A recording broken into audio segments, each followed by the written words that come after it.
they've only done 18,000 right now. So that's only a third. I mean, yeah, they still have 34,000 meters in front of them. Wow. 10 stages or 11 stages. So, we've seen nothing. Like, we've seen nothing right now in terms of accumulated difficulty. Hello and welcome to JB Squared. You're going to get a really fresh JB Hager and fresh Johan Bruneel after the rest day today. So you got that going for you. We're going to look at stage 10, sprint stage today in the Tour de France. But before we do that, I want to thank Ketone IQ for being a title sponsor of JB Squared. I'd really like to talk about rest day because to the casual fan, they think the rest day is just a treat. I mean, I think a lot of people think they're just laying poolside at the hotel, hanging with their families, something like that. It's a work day too, and it's very challenging. Yeah, it is. It's very special, a rest day. Now, as I said in another podcast, it was less of a factor, especially because the Tour de France was kind enough to put in a flat stage today, which is obviously a huge advantage. If it would have been tomorrow's stage, for example, that would have been a whole different game. But yeah, on the rest day, you see different strategies. When some people, I mean, I've checked out the Strava of some of the guys. Most of the riders have done what they call a coffee ride, like 30, 40, 50 kilometers, easy spin. Spend time with the family a bit. Some riders do nothing, which is also, it's different. You have to be quite sure of yourself if you take that strategy. And then I just want to point out, I remember back in the days, my first time I did a Tour de France was 1990.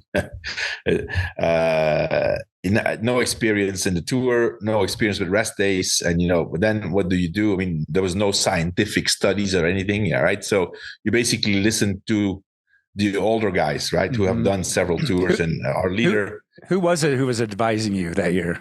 Well, I mean, I was lucky enough. My team leader was Claude Criquillon, so he was, he was a big champion. He was ex-world champion. He had done top 5 in the Tour, and so but he was a hard trainer. He was always super long training. So for him, he just needed to train hard on the rest day.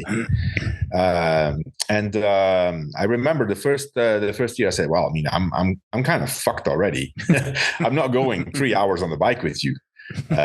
So I did a small ride, and man, did I regret that, because you wish you had gone longer and harder. Well, I don't know how. I mean, it could have been also because I was already so tired that it would have been the same. I don't know, but I do remember. I have flashbacks of that stage after my first experience with the rest day. I was suffering so much, it was like my body shut down and it couldn't get going again. And what was that? What was that stage like following the rest day too? It was a similar stage like tomorrow's stage, like in the Massif Central. Oh. Horrible. Super hot, up and down. I remember seeing the peloton strung out, and I was, anyways, long time ago. There are some riders still today who fear rest days, and I found this picture here of the Strava of Chris Harper, who's a professional cyclist on Jayco Alula in the Tour.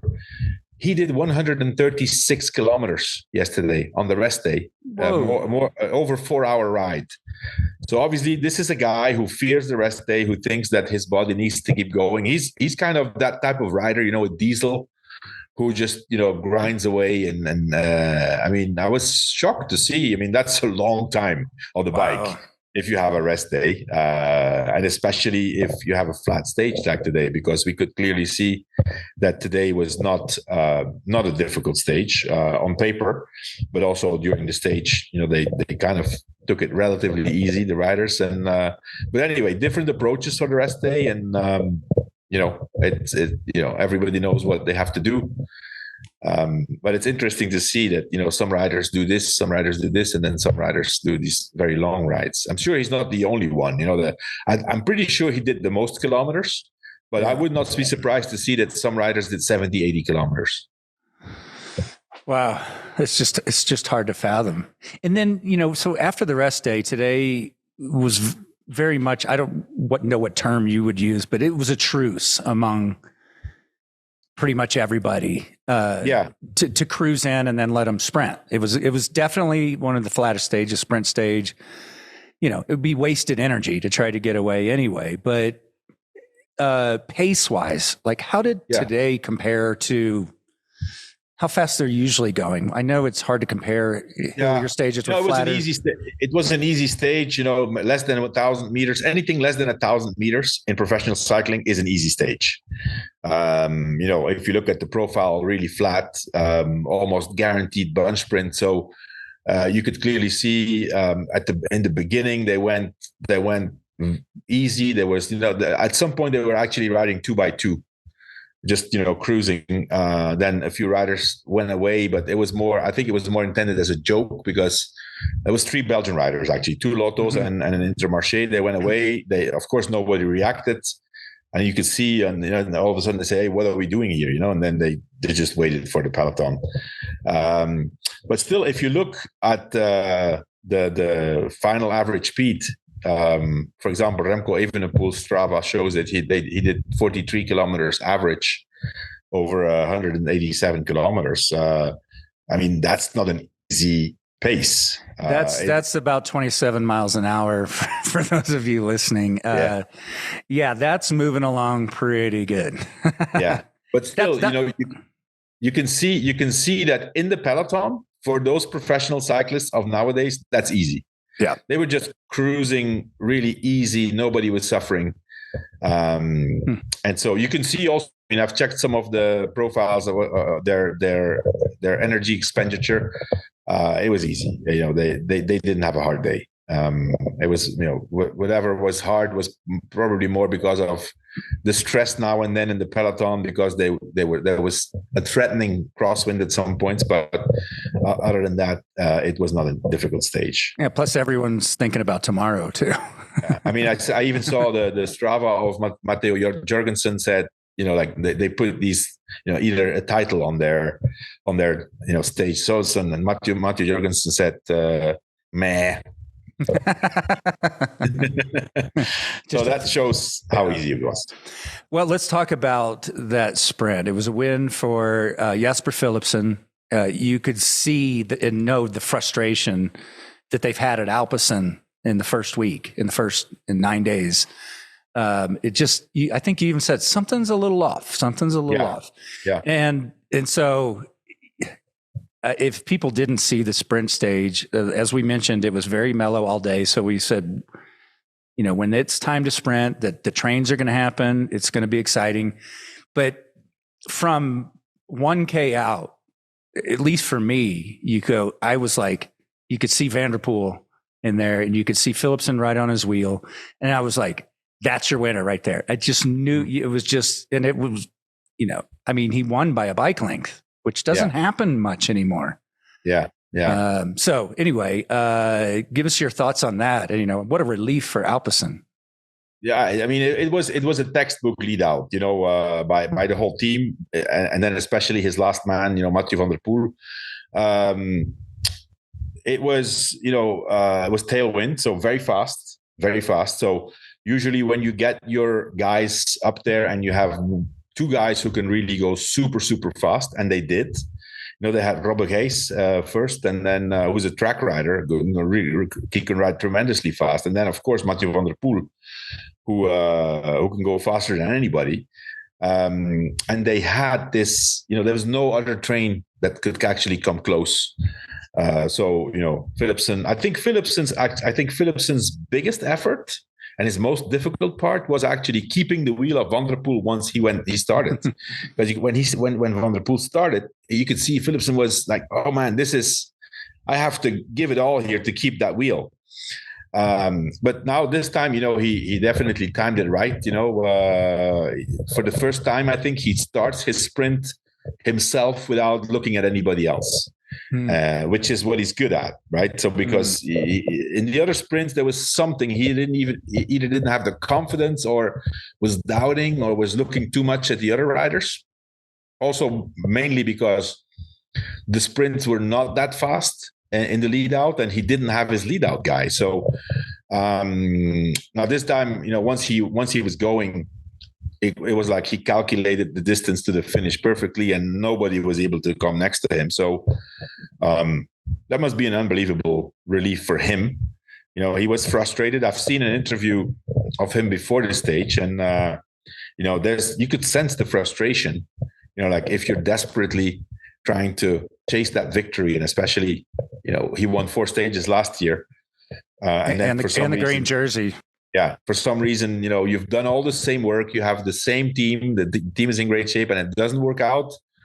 You start to think, okay, what's not going right here? And so that's why I think that today's stage and this win will be a moment of change for Alpecin and for Philipsen. Also, it's also there's always a little notice when something big is coming. Also, he won the intermediate sprint dominantly against Girmay, which has not happened yet until now. So that was kind of the first indication that, okay, this is coming. And, and then at the end, if you have this lead out of Mathieu van der Poel, who, first of all, can ride incredibly fast with a bicycle, but also it seems like they have a great relationship. They understand each other really well, and there's a friendship there. Because, let's face it, to have the world champion and arguably one of the top 3, 4, 5 best cyclists in the world leading you out, sacrificing his own chances. I mean, that's okay. You better deliver that win. Right. The pressure to deliver when that man in particular is leading you out. I've thought about that too. Yeah. We saw last week, Philipsen slamming his handlebars, and then I'm not surprised. He's a competitive sprinter. He's got the talent, and that's exactly what I thought of. And I was like, Van der Poel is leading you out. You got to do it. Yeah, absolutely. But it also credit to Van der Poel. He's done it now already many times. I mean, let's not forget, Milan-San Remo, Van der Poel helps Philipsen win Milan-San Remo. Mm-hmm. Of course, Philipsen had to be there, which is already a huge accomplishment for a sprinter to make that selection over the Poggio. But as soon as they got over the Poggio, Van der Poel, instead of risking doing an incredible downhill and to try to get away, he waited. And they bet everything on Philipsen, and he won Milan-San Remo like that. So it's a great partnership. It's like, that team is basically built on those 2 big champions, on Van der Poel and Philipsen. They also both have recently renewed until 2028 with the team. So they are the soul of this team. It's funny too, because they're Belgian and Dutch, right? Yeah. So that's normally more of a rivalry, isn't it? Well, but not these guys now. Not these guys. Plus, Van der Poel. Listen, Van der Poel is he's born in Belgium. He lives in Belgium. He's been raised in Belgium. Yeah. That's right. So now, they're from they're the same generation. They're just young kids having fun. Yeah.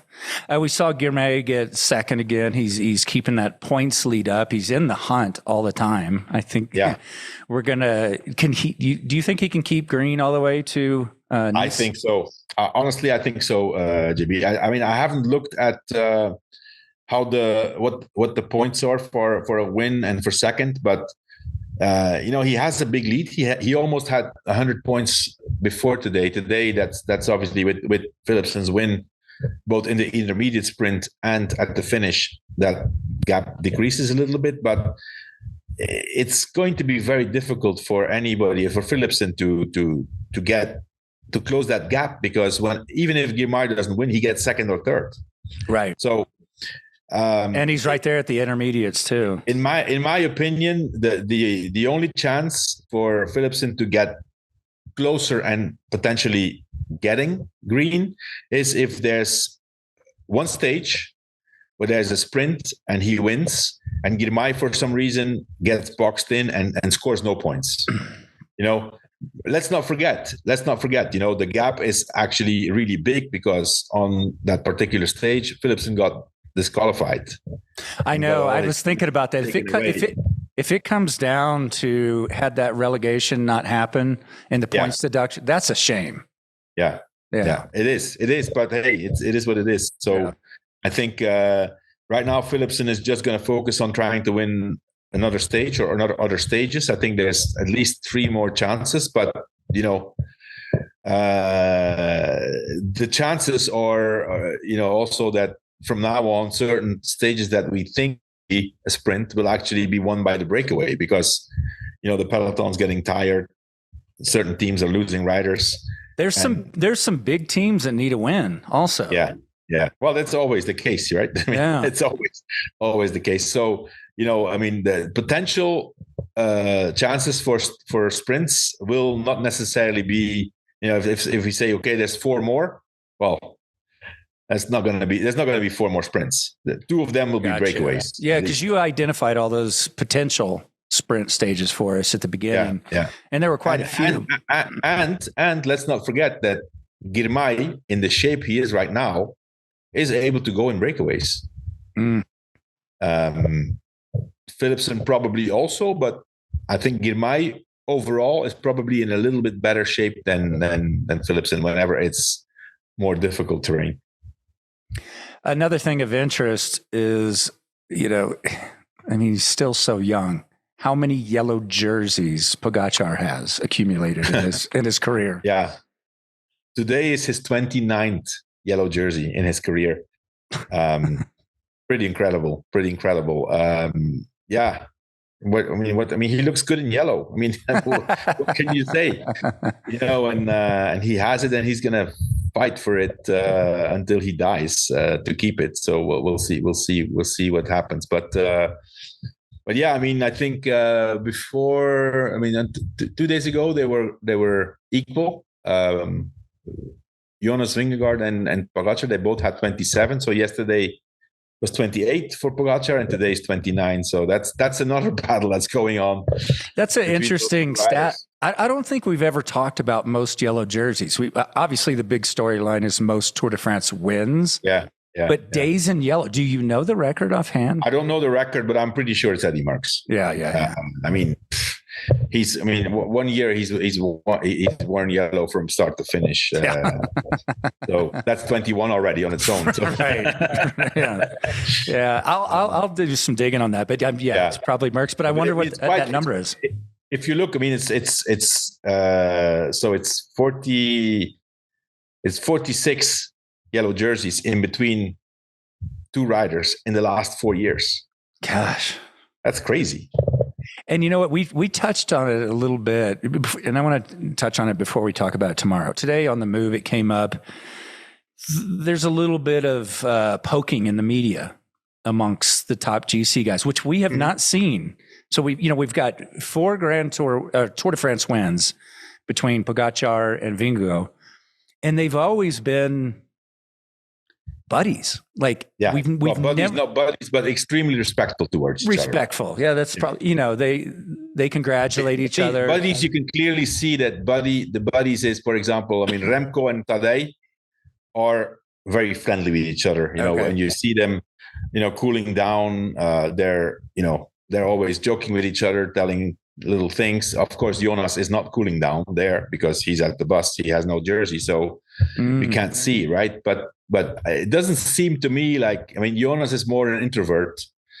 Those 2 guys are extroverts, so it's completely different personality. Yeah. Jonas could probably come across, I can relate to that. I just grew up extremely introverted, and people think you're pissed off. You don't like them. Yeah. I really had to work hard to overcome that, but people definitely perceive you as angry, closed off, and you get some of that with Jonas. But they had a little bit of sparring in the media. And I would love your thoughts on that. We've seen Pogacar was frustrated after the gravel stage. Said that they're only looking at his wheel, and that's true. It's true. They are only watching his wheel. They don't care about anything else, right. Not the team and Jonas. And I completely understand why. I mean, they know that there's, he's the biggest rival. At the moment, they're in a situation that they're trying to follow him, and they know that at every corner when Tadej sees the opportunity, he's going to try to attack.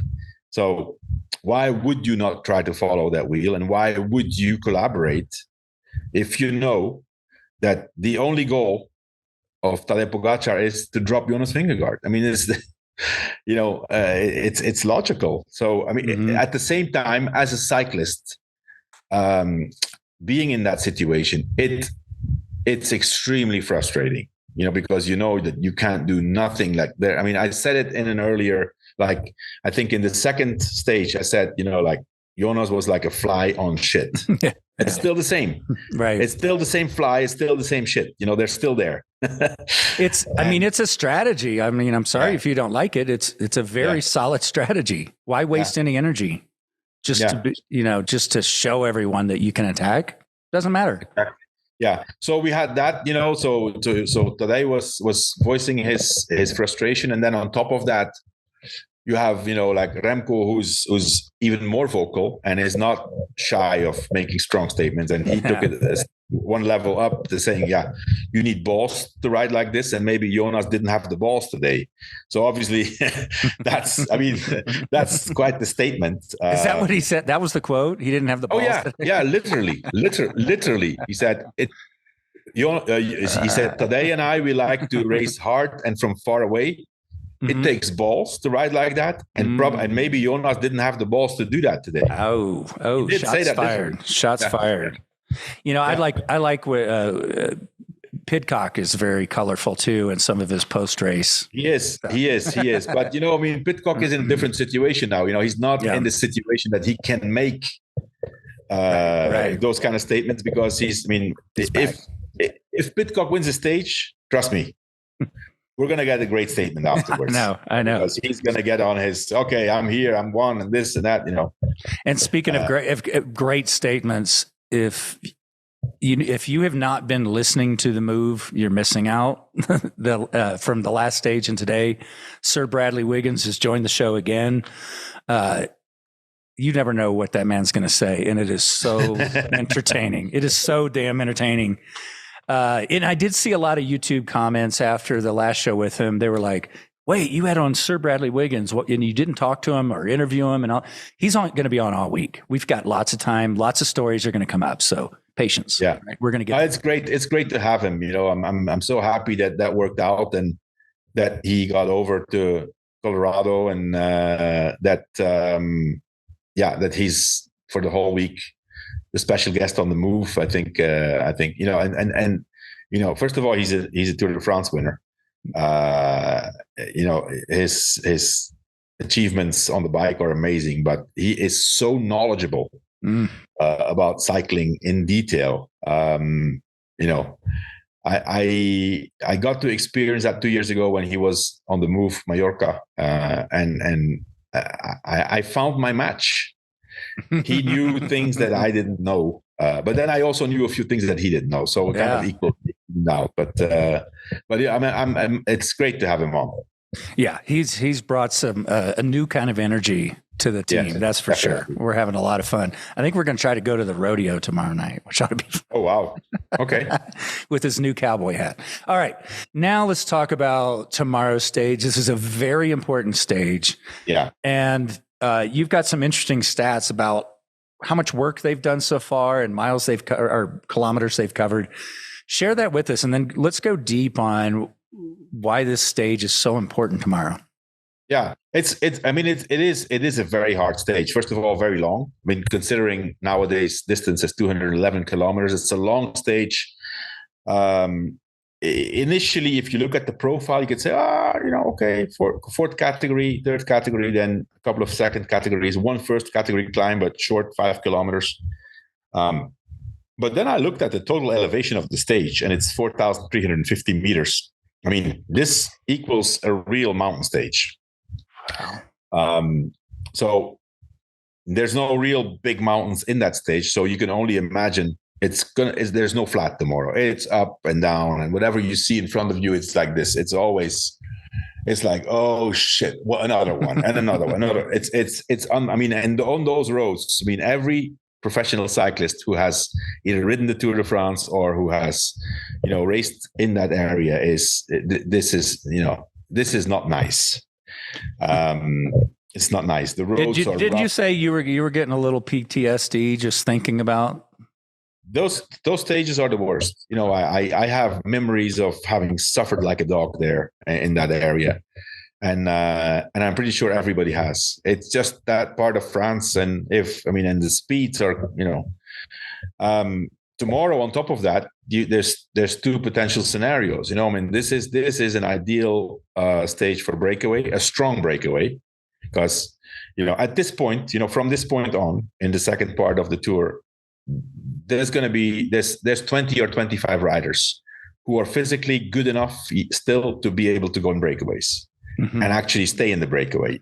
Go in a breakaway is one thing, stay there and make it to the finish is another thing. So if you look at the profile of tomorrow's stage, it's like until half the first 75 80k it's hard, but that's going to be incredibly fast, and probably a big group will go, and then it's a matter of, okay, which team can control. Obviously UAE is in charge, but hopefully there's nobody in there that's close enough to make it hard on the defending the yellow jersey. I suspect they will let a group go with somebody in there like at 10 minutes probably, and then it's then you need to, as a team, you need to ride hard, because if there's 15 riders up front and they're rotating, if there's a guy at 15 minutes, they have 10 minutes, in a heartbeat. We'll see, but it's an important stage. Probably, we're not going to see we're going to see attacks between the GC guys, but probably no separation. It's not hard enough, and I think it would be. You just described 4,300 meters. It's not hard enough. It's not hard enough to make a separation between the big four. Like if you look at Tadej and Remco and Jonas and Primoz, I don't see anybody in trouble there. But it's it adds up. It's more fatigue, accumulated fatigue, and speaking of accumulated fatigue, I found this information, and this shows you what we still have in front of us. We have 10 stages done now, so we're halfway. In terms of distance, they've covered more than 50% of the Tour de France. Of the total Tour de France distance, they've covered more than 50%. Okay. Yet, in terms of elevation, they only covered 1/3. We still have 2/3 of the total Tour de France elevation in front of us. If you look at the total elevation, it's 52,000 meters. What's that in feet? Hang on. 52,000 meters. Or 52. So only 52,000. That's how many they've done. So, wow. No. 52,000 is the total elevation of the tour. Okay. So they've only done 18,000 right now. So that's only a third. And so they still have, they still have 34,000 meters in front of them. In wow, 10 stages or 11 stages. So, we've seen nothing. We've seen nothing right now in terms of accumulated difficulty. This is. With that being said, this makes it more interesting if Jonas is really gaining strength. Yeah, well, that's the other question, right? JB, that everybody's debating on and making assumptions. What I see from Visma and their interviews and their the way they talk and they do have a lot of belief that Jonas will get better. getting better in a Grand Tour is a big word. I mean, it's also possible you stay the same and the others get more tired. And that translates in seeming that you get better. What I think is, obviously right now, Jonas is trying to follow Tadej, right? He's succeeded on stage 2 on a 1.5 kilometer, 2 kilometer climb. He's lost time on the Galibier on an attack of 1 kilometer, less than 1 kilometer, and he's lost time in the time trial. Going from that to trying to follow, losing a bit time, to staying comfortably with Tadej is one step, right? That's a step that I think he can get to. Now, going from there to dropping him, that's a huge step. Right. And I don't know if that's a realistic expectation. I know. Again, that sounds like, that extra 1 or 2% that you always talk about. That's it. That's it. Yeah. That makes having in mind also, for example, that, if and that's why I said, at the beginning of the tour, I said, Pogacar's biggest enemy, his biggest rival, is called Tadej Pogacar. It's himself. Like right now, if I analyze the situation, he's 1:15 ahead of his biggest rival. Let's say, okay, Remco's there. He's at 33 seconds. Let's not forget about him. But until now, Remco has never shown that he can be at the level of Tadej and Jonas in the high mountains in the third week of a Grand Tour. Mm-hmm. So let's say, to make it simple, it's Pogacar versus Vingegaard, right? Right now he has 1:15. There's a lot of stages where they could, in theory, get together, and the bonus seconds will always be in the favor of Pogacar because he's faster. Mm.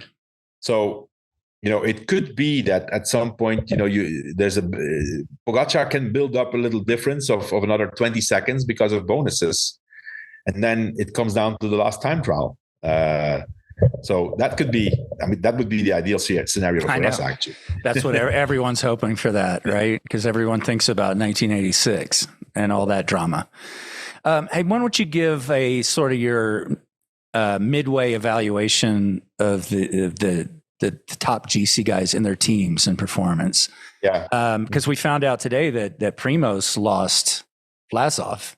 That's a big hit. Yeah, it is. It is. First of all, incredible actually to see that Vlasov, he crashed really hard. We saw the pictures of his broken bike, got back on a spare bike, finished the stage, and then they find out that his ankle is broken. That's like, wow. How can you do that? How much can you suffer, and it also shows, JB, how important the Tour de France is. This happens in any other race. Yeah, you go home. There's no way he goes to the finish. Yeah. It's the Tour. You want to go to the finish and look at the damage once you have crossed the finish line. You work hard all year. If you're going to be going to the Tour, that's all you're thinking about all year, right? And actually, Vlasov, he was great in the Dauphiné. In my opinion, he did an amazing job for Primoz Roglic in the Dauphiné. Primoz wins the Dauphiné thanks to Vlasov. He was, I think, in my opinion, on the same level, except in the time trial. So I think he could have been also up front in the GC, in the third week. Anyways, Red Bull. I have to, get used to calling the team Red Bull. Bora. I know. Red Bull Bora loses a very important rider. At the same time, it's not dramatic because Roglic is not in a position that he needs to control the race or even set tempo on any of the climbs. He just needs to try to follow as long as he can these big guys, and then whenever he can't follow, just limit the damage. In that case, then Vlasov could have come in handy, but it's not. Primoz, in the situation he's right now, even if he doesn't have Vlasov, it won't change his potential good result.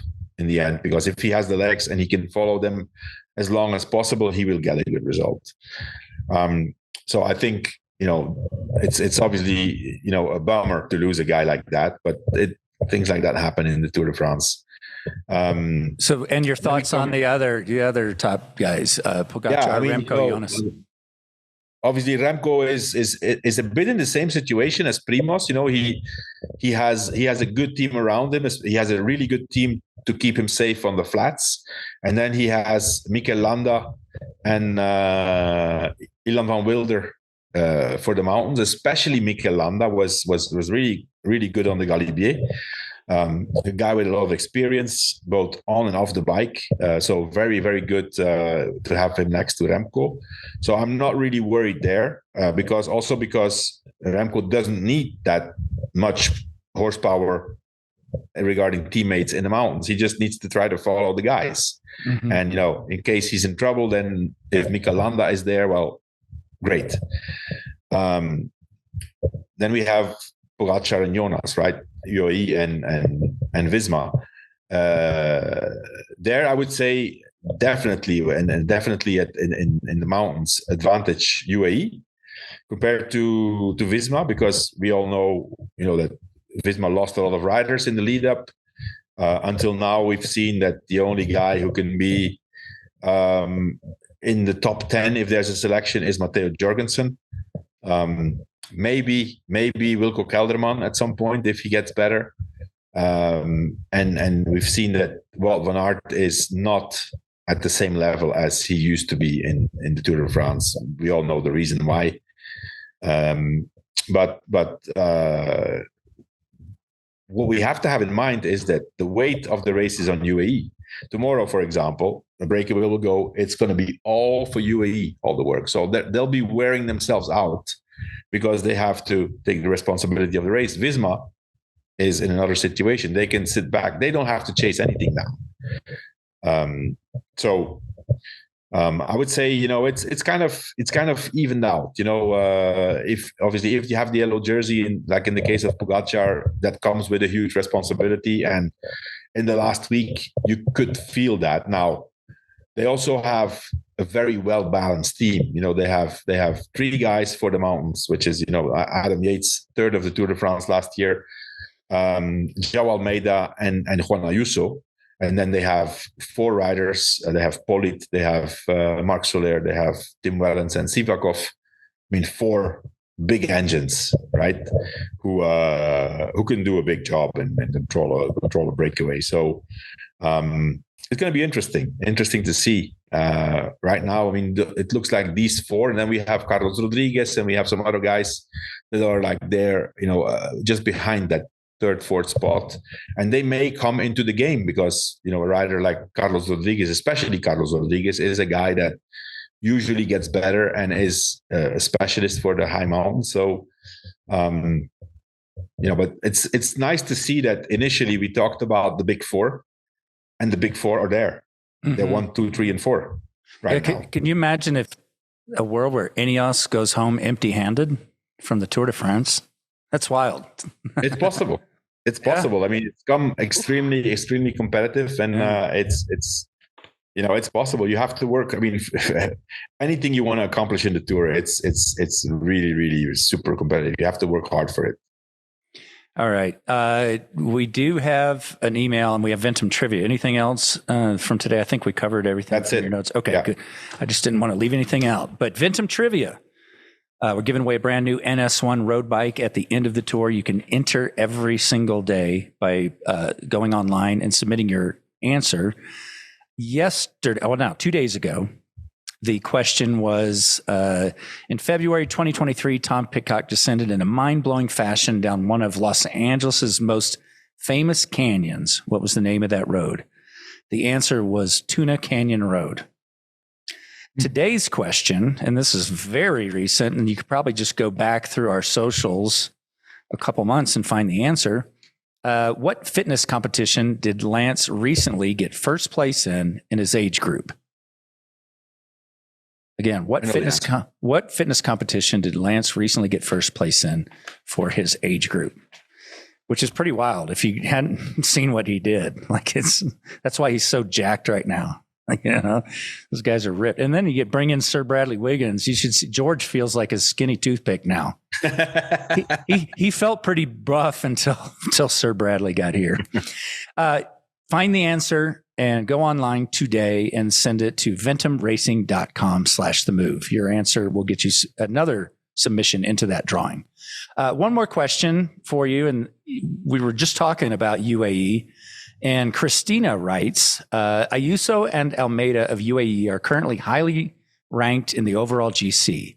Is there a scenario where UAE would send one of them into a breakaway or have them attack in the mountains as a decoy? I can't imagine Jonas and Visma chasing, but would Remco or Roglic? Thanks, longtime listener. Never miss it, Christina. Good question. And the answer is yes, it's possible. I would have to think that that's why they want to keep Ayuso and Almeida up there. Otherwise, it makes no sense. I mean, it's always handy to have a spare guy, just in case things get out of control. So I could, for example, a stage like tomorrow. Tomorrow, all of a sudden, big groups, it's completely out of control. Hey, Almeida and Ayuso, just cover the moves. It's okay for us. There's going to be hesitance in the breakaway because if there's 10 riders and they see that Almeida and Ayuso is there, that they say, well, we're not going anywhere. So there's going to be hesitance there. Plus, it puts the pressure on the other teams, and I would expect that in that case, Soudal Quickstep and Red Bull and even Visma work together to bring that breakaway or to bring it close enough until either Ayuso or Almeida gets back to the peloton. Thanks again, Christina, for sending in your email. And you can send any questions for Johan to themove@wedo.team. And thanks again to Ketone IQ, our title sponsor for all of JB Squared for this tour. 30% off your first subscription order plus a free 6-pack if you use this link, Ketone, Ketone, not a Y in there, ketone.com/themove. Johan, thanks again for your expertise today, and we'll talk tomorrow after this rough-looking stage. For sure. See you tomorrow.